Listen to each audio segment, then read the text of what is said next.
주기도문 강의 네 번째 시간, 내 삶에 임한 하나님의 나라입니다. 오늘 말씀 듣도록 하겠습니다.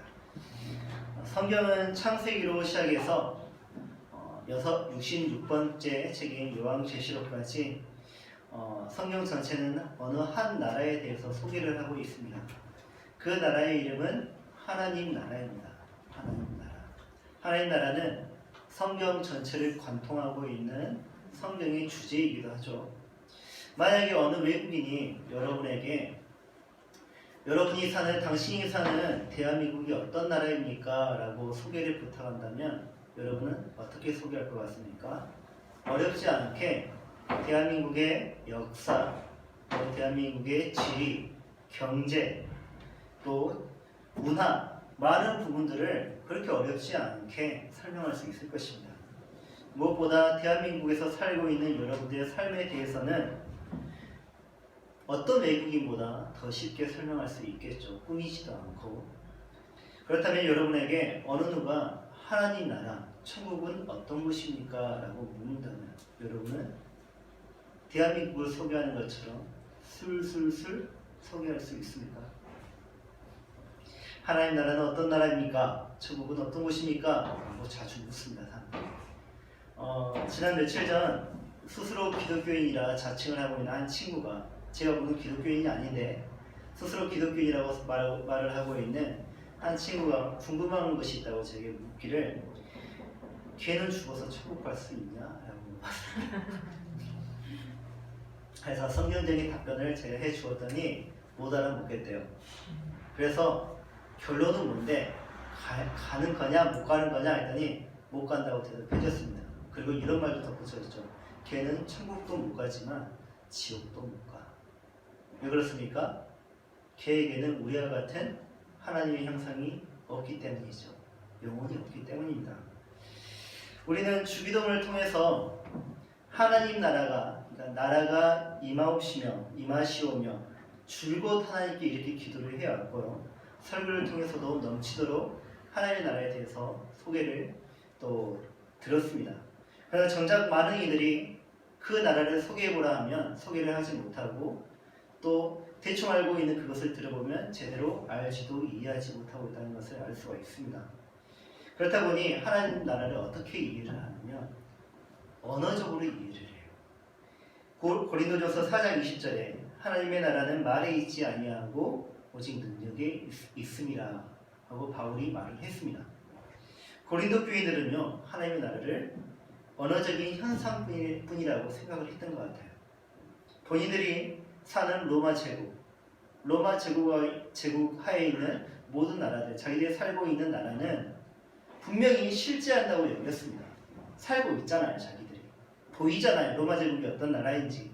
그런데 자기들은 교회에 있으면서도 하나님의 나라는 관념의 산물이고 또 상상력의 공허한 배선물 뿐이라고 생각을 했습니다. 실제가 아니라고 생각했던 것이죠. 요즘도 마찬가지입니다. 하나님의 나라가 실제한다면 대한민국처럼 일본처럼 중국처럼 보이라는 것이에요. 그렇게 보이면 믿겠다는 사람들이 참 많습니다.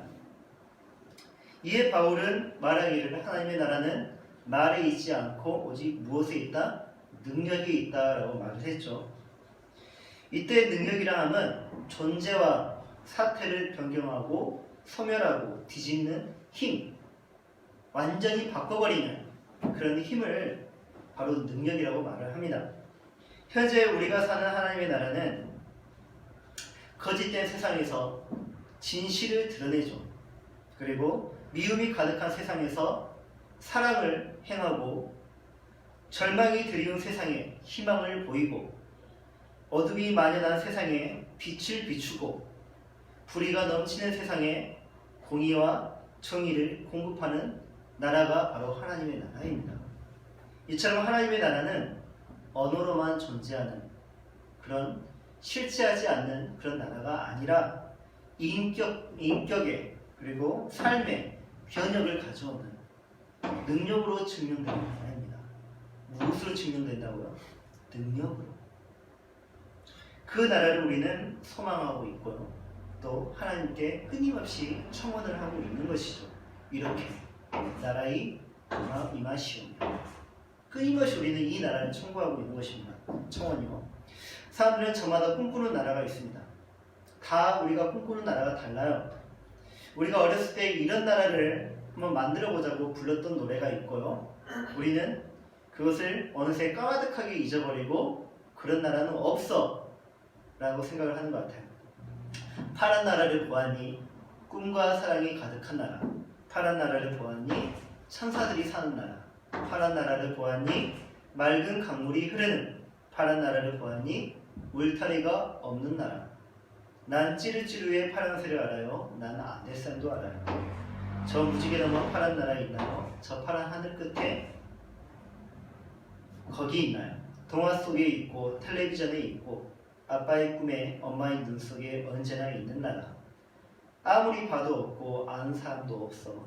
누구나 한번 가보고 싶어서 생각만 하는 나라. 우리가 한번 해봐요. 온 세상 모두 손잡고 새파란 마음 한 마음 새파란 나라 지어요. 우리 손으로 지어요. 어린이 손에 주세요. 손. 이걸 끊임없이 우리는 불렀어요. 이게 우리의 꿈이고 또 우리가 꿈꾸는 세상의 비전이었죠. 그렇게 우리는 우리의 손으로 지은 나라에서 살고 있습니다. 그렇죠. 우리가 투표를 했죠. 우리가 세금을 냈죠. 우리가 법을 지키면서 그런 나라를 만들었습니다. 그런데 아무리 보아도 이 나라는 우리가 만들자는 그 파란 나라는 아니란 말이에요. 2000년 전 팔레스타인의 작은 동네 나사렛에서 자란 청년 예수가 세상에 자신을 공식적으로 드러내면서 제일 먼저 한 말이 바로 이것입니다. 때가 찼고 하나님 나라가 가까이 왔으니 회개하고 복음을 믿으라. 이 말을 들은 사람들은 유대인들이었습니다. 당시 유대인들은 예수가 말한 하나님 나라에 대해서 강한 열망을 가지고 있었습니다. 유대인들이라면 모두가 다 아는 것이 있는데 성경을 통해 하나님의 나라가 건설되기에 앞서 항상 그 앞서 하나님의 왕권이 역사한다는 사실을 알았습니다. 무엇이요?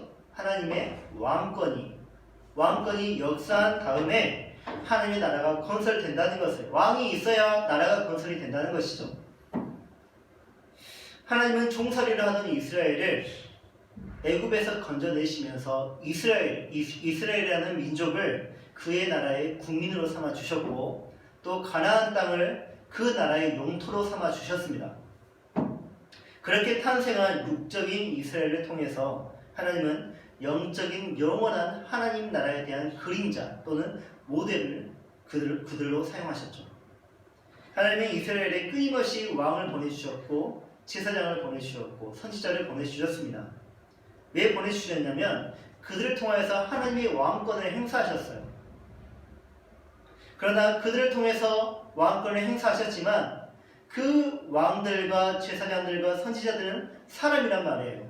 그들도 죄인이란 말이에요. 그래서 하나님의 왕권을 온전히 수행할 수 없었고 그들 역시 죄를 짓고 마는 그런 불행한 역사를 만들어 갔습니다. 그래서 하나님께서 왕권을 행하셨지만 그 나라는 이스라엘은 완전한 나라가 되지 못했죠. 불완전한 나라였습니다. 그래서 하나님은 당신의 왕권을 완전히 수행할 메시아를 이스라엘에 보내주시기로 약속을 하셨죠. 그 메시아는 좀 더 구체적으로 인자 같은 이라고 다니엘서에서 예언되어 있습니다. 인자 같은 이. 인자 같은 이는 누구냐면 유대인들이 생각하는 메시아는 기름 부음 받은 자들이죠. 기름 부음 받은 자, 왕, 제사장, 선지자, 그들은 참으로 훌륭했습니다. 그들은 정말 대단했던 사람들입니다. 평범한 사람들이 아니었고 때로는 사람들을 모으고 그들을 통하여서 전쟁에 승리케 하고 또 하나님을 만나게 해주는 훌륭한 수행을 했던 사람들입니다. 그런데 그런 메시아, 사람들이 생각하는 그런 유대인들이 생각하는 메시아보다 훨씬 초월적인 존재, 누가요? 인자 같은 이가, 인자 같은 이, 사람의 아들 같은 이라는 뜻이에요. 그 인자 같은 이가 초월적인 존재로 하나님과 같은 신적인 존재로서의 메시아의 모습을 가지고 이 땅에 오신다는 것이에요. 다시 말해서 그 어떤 선지자보다 위대하고 초월적인 존재, 그 어떤 위대한 왕들보다 초월적인 존재, 그 어떤 위대한 대제사장들보다 초월적인 존재로 메시아가 온다는 말이에요. 그 메시아가 하나님의 나라를 건설한다는 것이 구약 성경에 예언되어 있습니다. 강국들에 의해서 끊임없이 침략을 받았고 지배를 받았던 이스라엘이 그 인자 같은 이 메시아를 얼마나 고대했겠습니까? 당시에도 로마 제국의 지배를 받고 있었습니다. 유대인들은 그래서 메시아를 절대적으로 소망하고 있었고 영원히 흔들리지 않을 그들의 나라의 왕을 기다리고 있었습니다. 그런 상황 속에서, 그런 기대 속에서 한 청년이 이렇게 선포했던 것이죠. 때가 찼다. 하나님 나라가 가까이 왔다. 누가 왔다는 말이에요? 그 메시아가 왔다. 왕이 왔다라는 것이에요. 로마 들어보셨죠? 로맨스, 로맨틱 이 단어를 다 우리 사용하지 않습니까? 사랑 또는 낭만적일 때 우리가 이 단어를 씁니다. 이 단어들의 어는 로맨스, 즉 로마라는 나라예요. 로마에서 이 단어가 온 것입니다. 유럽인들에게 있어서 그들의 이상적인 나라는 로마 제국이었습니다. 신성 로마 제국이 그들의 이상적인 나라였습니다. 그래서 그들은 최고의 것, 또 최상의 것들에 대한 표현을 쓸 때 로마적이다 또는 로마답다 라고 표현을 했죠. 그게 바로 로마 또 로맨틱, 로맨스입니다. 오늘날도 마찬가지죠. 정치적인 상징물이나 대학교 상징물, 최고의 것을 자랑하기 위해서 그들은 어떤 상징물을 가지고 그것을 보여줍니까? 로마의 것을 가지고. 우리나라의 어느 대학은 독수리를 사용하죠. 로마 황제를 상징하는. 미국 같은 경우도 그런 상징물들이 엄청 많습니다. 초대교회 시대 당시 사람들도 로마 신이 되는 것을 꿈에도 소원으로 여겼습니다. 사도행전 22장의 내용이 이게 있어요. 천부장이 와서 바울에게 말하되 네가 로마 신인이냐 내게 말하라. 이르되 그러하다. 천부장이 대답하되 나는 돈을 많이 들여서 이 시민권을 얻었노라. 바울이 이르되 나는 나면서부터라 하니 신문하려던 사람들이 곧 그에게서 물러가고 천부장도 그가 로마 시민인 줄 알고 또 그 결박한 것 때문에 두려워하니라. 이 정도로 로마 시민은 엄청난 권력을 가지고 있었어요. 특히 족보가 없는 돈으로 산 그런 시민권은 힘이 없었어요. 나면서부터 황금수저인 로마 시민은 그야말로 권력 그 자체였어요. 당시 로마 시민권이 얼마나 큰 권력이었고 명예였고 영광이 되었는지를 우리는 이 대목에서 알 수가 있는 것이죠. 이처럼 사람들은 신성 로마 제국의 화려함과 영광 그리고 강함을 오랫동안 소원하고 있었고 또 그런 나라를 꿈꾸고 있었고 그와 같은 것들을 로망으로 여겼습니다. 그렇다면 유대인들에게 있어서 로망은 무엇일까? 강대국들에 의해서 주권을 빼앗겼습니다. 땅을 빼앗겼습니다. 유대인들은 종교적, 정치적 이상 국가였던 다윗의 왕국이 그들의 로망이었어요. 로마 제국이 그들의 로망이 아니라 다윗의 나라가, 다윗의 왕국이 그들의 로망이었습니다. 그래서 그 나라를 그리워하고 있었고 그 나라를 재건하고 싶었어요. 메시아가 그 나라를 재건할 거라고 굳게 믿고 있었습니다. 다윗의 나라는 로마 제국에 비하면 영토, 지리적인 그런 모든 부분에서 경제적인 부분에서 매우 한없이 작습니다. 그러나 이스라엘 다윗의 왕국은 그 내부에서는 태평성대를 이루었고요. 그리고 나라 밖에서는 주변국들을 정복하고 그 나라들로부터 조공을 받던 나라였습니다. 강대국이었죠. 유대인들은 그 나라를 그리워했고요. 그 나라의 왕이었던 다윗의 후손으로 오실 메시아를 강하게 열망하고 있었습니다. 이런 기대 속에서 위대한 인물, 그러니까 위대한 왕, 위대한 제사장들, 또 위대한 선지자가 나타날 때마다 혹시 하나님께서 보내주신 그런 메시아, 그 메시아가 저 사람이 아닐까라고 그들은 의심하면서 강하게 열망을 했던 것이죠. 세례 요한도 마찬가지였습니다. 세례 요한이 얼마나 뛰어난 사람의 아들이었습니까? 그러자 사람들이 혹시 요한이 메시아가 아닐까라고 그렇게 의문을 품었었죠. 사람들은 때마다 그렇게 위대한 인물이 태어날 때마다 메시아로 의심을 했었습니다. 긍정적인 의문을 품었죠. 안타깝게도 그와 같은 기대는 앞으로 오신 메시아에 대한 잘못된 그런 오해들, 생각들을 만들고 말았어요. 정치적인 메시아를 만들고 말았다는 것이에요. 정치적인 메시아는 이 세상 가운데 가장 강력한 세력을 떨칠 수 있는 힘 있는 지상나라의 왕을 말합니다. 그들은 로마의 황제보다 위대하고 강한 왕이 되실 메시아를 기다리고 있었다는 것이죠. 그런 기도 속에서 예수님의 모든 행보, 때가 찼다, 하나님 나라가 가까이 왔다, 회개하고 복음을 믿으라는 그 예수님의 모든 행보를 보니까 가히 메시아가 맞단 말이에요. 현존하는 모든 신학을 그 예수가 다 깨버립니다. 모든 논리를 다 깨버립니다. 어떤 서기관들, 어떤 바리새인들이 와도 예수의 말에 다 거꾸라집니다. 지금까지 들어보지 못한 하나님의 말씀을, 하나님의 언어를 그들이 듣기 시작하는 거예요. 또 예수님이 말씀만 하시면 모든 사람들이 예수님에게 감동이 돼요. 예수님을 따르기 시작해요. 예수님이 한마디만 말씀하시면 사람들이 다 따르기 시작해요. 예수님은 사람을 모르는 능력이 있고요. 리더십 또한 출중합니다. 더욱더 놀라운 것은 사람이 어떤 맛을 싸도 어떤 부담도 일으킬 수 없는 그런 기적과 이적을 누가 일으켜요? 예수님이. 예수님이 그리스도가 맞아요? 안 맞아요? 맞단 말이에요. 아무리 봐도 예수가 메시아가 맞단 말이에요. 그래서 그들은 그 예수를 임금으로 삼으려고 했습니다. 구원을 확신하는 가운데 그들은 우리에게 구원을 달라고 호산나를 외쳤습니다. 그럴 때마다 예수님은 어떻게 하셨죠? 그들을 환호를 받고 왕이 되시고자 하시는 것이 아니라 그들을 멀리 떠나셨습니다. 그 이유는 그들이 하나님 나라에 대하여서 메시아에 대해서 크게 오해하고 있었기 때문이죠.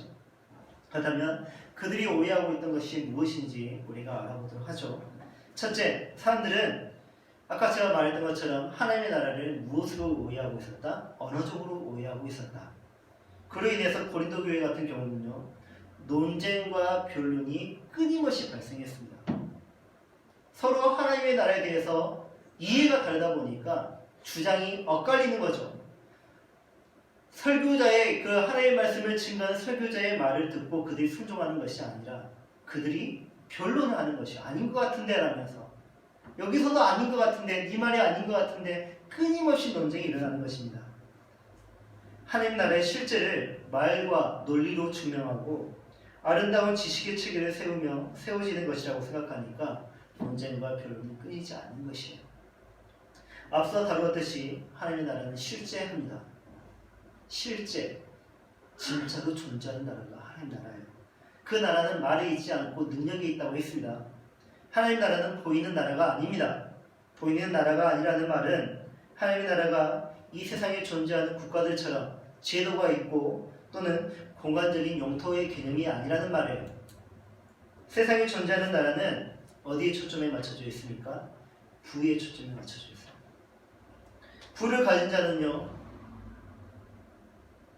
어느 나라든 들어갈 수 있습니다. 하지만 부를 가지지 못한 자는 어느 나라든 들어가기가 계속해서 어렵습니다. 그렇다면 하나님의 나라는 어떨까요? 누가복음 18장 25절에 낙타가 바늘귀로 들어가는 것이 부자가 하나님 나라에 들어가는 것보다 쉬우니라. 오늘 이렇게 오해하고 있습니다. 부자는 천국에 들어가기 쉬운가 어려운가 보다. 그 말이 아니에요. 또 누구는 이렇게 이해합니다. 아, 가난한 사람은 천국에 들어가기 쉬운가 보다. 그것도 아니에요. 이 말은 하나님의 나라가 이 세상의 어느 것과 결부시켜서 들어가기가 어려운다라는 뜻이에요. 그렇다면 누가 하나님 나라에 들어갈 수 있다는 말인가? 하나님의 나라는 언어도 세상의 부도 아닌 오직 능력으로만 들어갈 수 있는 나라입니다. 하나님의 나라에는 능력 있는 자는 하나님 나라에서 능력 있는 자는 바로 이러한 자인데 심령이 가난한 자, 애통하는 자, 온유한 자, 의에 줄이고 목마른 자, 궁휼히 여기는 자, 마음이 정결한 자, 화평한 자, 의를 추구하는 자, 바로 이런 자들이 하나님 나라에서 능력 있는 자이고 하나님 나라에 들어갈 수 있는 자들이고요. 하나님의 나라를 상속하는 자들입니다. 이를 통해 알 수 있는 것, 하나님의 나라는 볼 수 있게 임하는 나라가 아니라 우리 안에 존재하는 나라임을 알 수 있습니다. 우리 안에 존재하는 나라, 이 말에 집중하십시오. 우리 안에 존재하는, 이것을 우리 안에를 우리 가운데로 한번 바꿔보십시오. 우리 가운데 존재하는 나라가 어떤 나라다? 하나님 나라이다. 각 개인에게 존재하면서도 공동체 안에서 존재하는 나라, 그러므로 하나님 나라는 더불어 살아가는 삶의 현장에서 구현되는 나라예요. 하나님 나라의 백성은 홀로 그 나라를 살지 않습니다. 공동체 가운데서 하나님 나라를 구현하는 가운데 사는 그 나라의 백성을 예수님은 교회라고 말씀하셨습니다. 그렇습니다. 교회는 하나님 나라의 그림자이고 하나님 나라의 모델 하우스예요. 교회는 장차 들어갈 하나님 나라의 모델 하우스란 말이에요. 교회는 말에 있지 않습니다. 교회는 건물에 있지 않습니다. 교회는 능력이 있습니다. 능력은 무엇입니까? 바로 인격의 변화, 삶의 변화예요. 교회 안에 변화가 없다면, 이런 인격적인 변화, 삶의 변화, 다시 말해 성화가, 거룩한 삶으로의 변화가 없다면 그것은 교회가 아니란 말이에요. 그러면 정확히 말해서 그 궁극적인 변화는 어떤 변화일까? 바로 하나님 나라의 변화입니다. 그래서 우리는 이렇게 기도합니다. 내 삶에 하나님의 나라가 임하기를 간절히 원합니다. 둘째, 하나님 나라에 합당한 열매를 맺지 않고서 그 나라에 들어갈 수 있다고 생각하는 착각을 하고 있는 사람들이 있습니다. 이런 생각을 하고 있는 사람들에게 예수님이 이렇게 엄포를 놓았습니다. 마태복음 21장 43절, 그러므로 내가 너희에게 이르노니 하나님의 나라를 너희는 빼앗기고 그 나라의 열매 맺는 백성이 받으리라. 같은 맥락에서 요한복음 15장 2절에 무릇 내게 붙여있어 열매를 맺지 아니하는 가지는 아버지가 그것을 제거해 버리시고 무릇 열매를 맺게 하려 하신다. 사과나무에서 어떤 열매가 맺힙니까? 사과. 그럼 포도나무에서는 당연히 포도. 매우 당연한 일이죠. 이게 자연이죠. 그러면 참 포도나무이신 예수님께 생명을 공급받는 나무인 사람에게서 맺히는 열매는 어떤 열매일까요? 당연히 예수의 열매, 구원의 열매이겠죠. 그 다음에 교회 안에 있으면서도 구원의 열매, 예수의 열매를 맺지 못하는, 성령의 열매를 맺지 못하는 사람들을 우리는 어떻게 이해할까? 하나님 나라보다 세상을 사는데 힘을 더 쓰고 하나님 나라보다 세상에서의 성공을, 세상에서의 명예를, 세상에서의 영광을 추구하는 그런 사람들을 우리는 어떻게 생각하고 받아들여야 할까?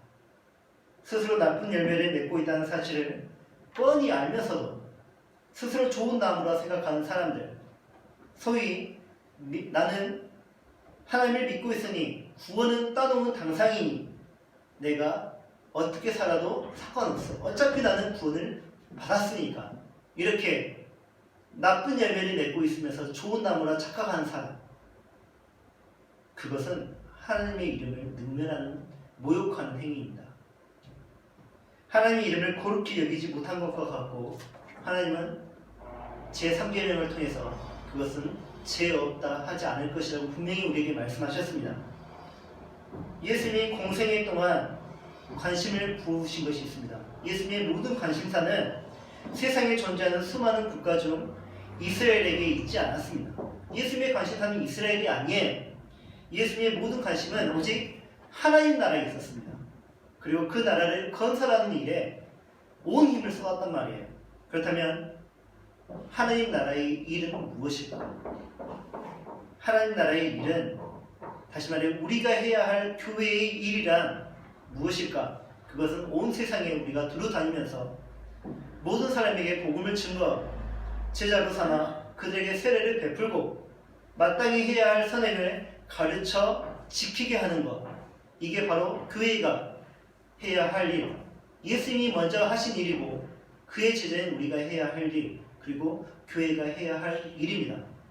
우리가 진정으로 예수님께서 세우신 그 나라의 백성이라면, 하나님 나라의 백성이라면, 그 나라를 유업으로 물려받을 상속자라면 마태형이 예수님을 따라서 온 세상을 두루다니며 모든 사람에게 복음을 증거할 줄 알아야 합니다. 그러한 자가 참 포도나무의 열매이고 좋은 나무예요. 하나님 나라를 상속받는 자의 특징이 무엇인지 아십니까? 하나님 나라에 들어가는 자의 특징, 바로 하나님의 통치를 드러내는 삶입니다. 내가 하나님의 통치를 받고 있다는 것을 보여주는 사람이 그 나라의 백성이에요. 예수님은 그리스도인인 자신이 하나님 나라라고 말씀하셨죠. 그러므로 하나님의 통치는 우리 안에서 예수님의 인격과 삶으로 나타내야 합니다. 다시 말해 예수 그리스도로 말미암아 당신의 성품과 속성과 일하심이 우리 삶에서 있어야 한다는 말이에요. 예수님을 통해서 보여진 하나님 나라와 통치는 무엇이었습니까? 한 단어로 요약하자면 사랑이었습니다. 사랑. 중세신학자 베르나르두스는 그 사랑에 대하여서 네 단계로 구분했는데, 첫째, 나 때문에 나를 위하여 나를 사랑하는 단계.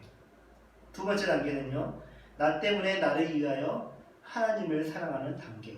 셋째, 하나님 때문에 하나님을 위하여 하나님을 사랑하는 단계. 네 번째 단계, 우리가 마지막에 도달해야 할 단계는 하나님 때문에 하나님을 위하여 이웃을 사랑하는 단계. 우리 이 단계까지 도달할 줄 알아야 돼요.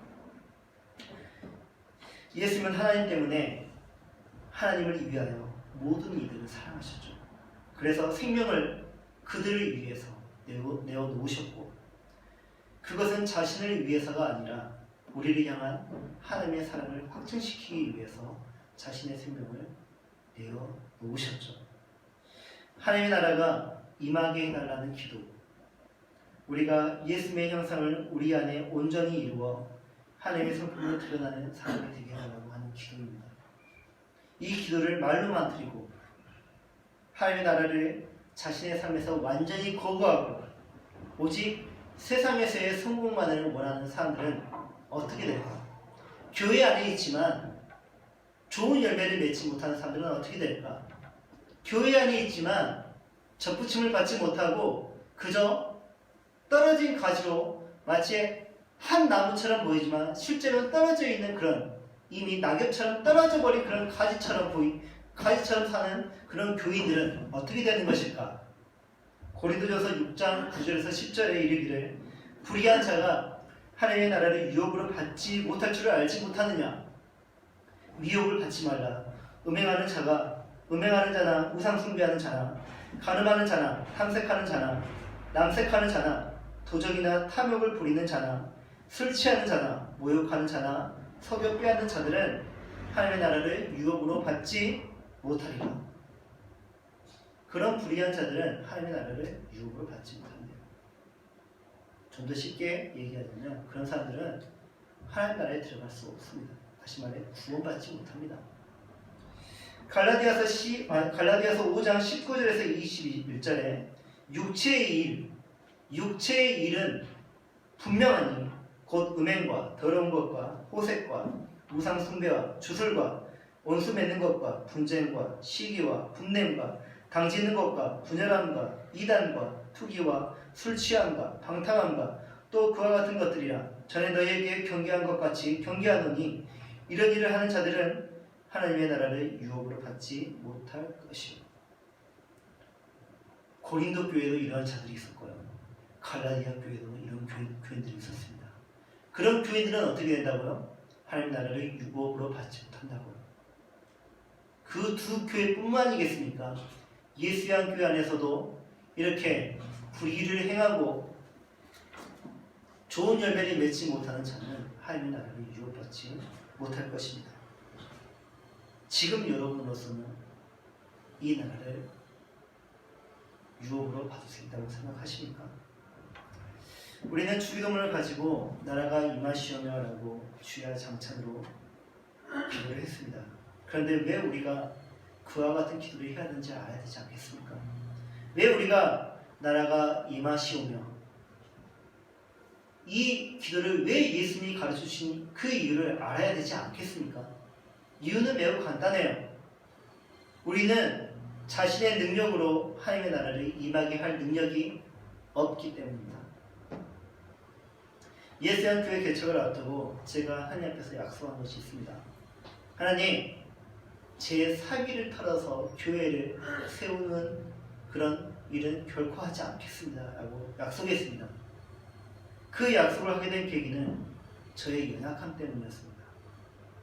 전세금을 가지고 제가 교회를 개척을 하거나 대출을 받아서 교회 개척을 하게 된다면 그 교회는 제 교회가 될 가능성이 너무 컸기 때문에 제가 그런 교만을 행할 수 있기 때문에 무엇을 아까워하고 무엇을 이 세상에 있는 물건을 귀하게 여길까봐 그 연약함을 가지고 있는 저는 저를 잘 알고 있기 때문에 제가 그렇게 하지 않겠다고 하나님께 약속을 했던 것입니다.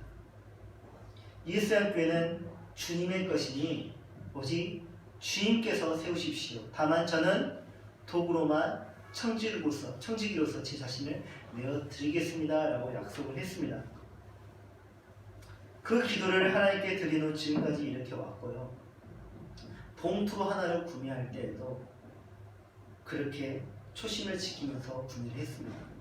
봉투에 사심이 들어간다면 제가 제 돈을 들여서 봉투에 사심을 넣어버린다면 여러분들의 헌금을 기수할 때 저는 도둑질을 할 수 있을 수도 있고요. 또는요 여러분들을 비난하고 힐난을 하고 평가를 할 수가 있기 때문입니다.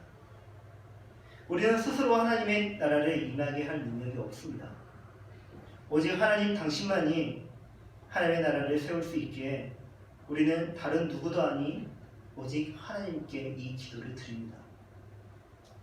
인간의 나라는 역사성이 있죠. 역사성이 무엇입니까? 흥망성쇠가 있다는 것입니다. 흥하다가요, 인간의 모든 나라는 흥을 합니다. 흥했다가 정점을 찍습니다. 그리고 쇠락의 길을 걷다 결국에는 패망하는 게 인간의 나라이죠. 지금까지 존재했던 모든 나라들이 그랬고요.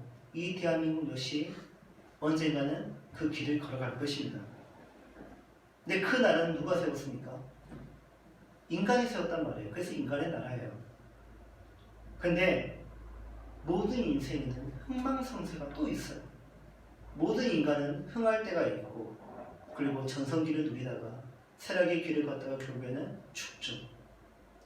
그런 흥망성쇠하는 인간이 나라를 세우면 그 나라는 또한 어떠하겠습니까? 당연히 흥망성쇠하겠죠. 인간이 세운 나라이니까. 그 인생들이 세운 나라가 흥망성쇠하는 인생을 품고 있으니 흥망성쇠할 수밖에 없다는 말입니다. 그러나 하나님의 나라는 인간의 나라와 다릅니다. 하나님의 나라는 영원하신 하나님이 친히 세우신 나라이기에 그 나라 또한 영원합니다.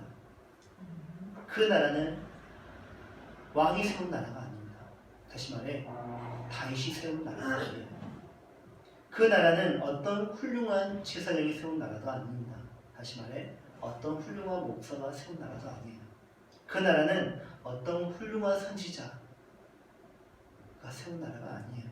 그 나라는 완전한 왕이시고 거룩한 대제사장이시며 참 선지자이신 예수 그리스도의 나라입니다. 그분이 이 나라를 위해 죽으셨고 이 나라를 위해 부활하셨고 이 나라를 위해 승천하셨고 다시 오실 것입니다. 이 모든 것을 다니엘이 환상에서 봤어요. 그리고 다니엘이 이렇게 예언을 했습니다. 다니엘서 2장 44절에 이 여러 왕들의 시대에 하늘의 하나님이 한 나라를 세우시리니 이것은 영원히 망하지도 아니할 것이요 그 국권이 다른 백성에게로 돌아가지도 아니할 것이요 도리어 이 모든 나라를 쳐서 멸망시키고 영원히 설 것이라. 하나님 나라가 이 세상 위에, 교회 위에, 여러분의 삶 위에 임하기를 진심으로 원하십니까? 진심으로 원하는 자는 예수님의 형상을 자신의 인격 안에 온전히 형성하고 열매로 이웃에게 나타내는 삶의 실천이 있어야 할 것입니다.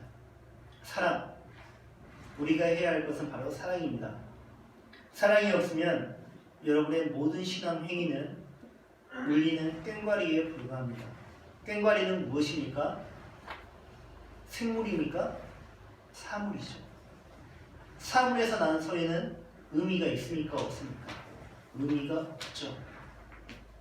다시 말해 사랑이 없으면 아무리 그 신앙행위에 열심히 있고 노력이 있고 풍성한 것이 있다 할지라도 사랑이 없으면 그것은 의미 없는 몸부림에 불과하다는 것이죠.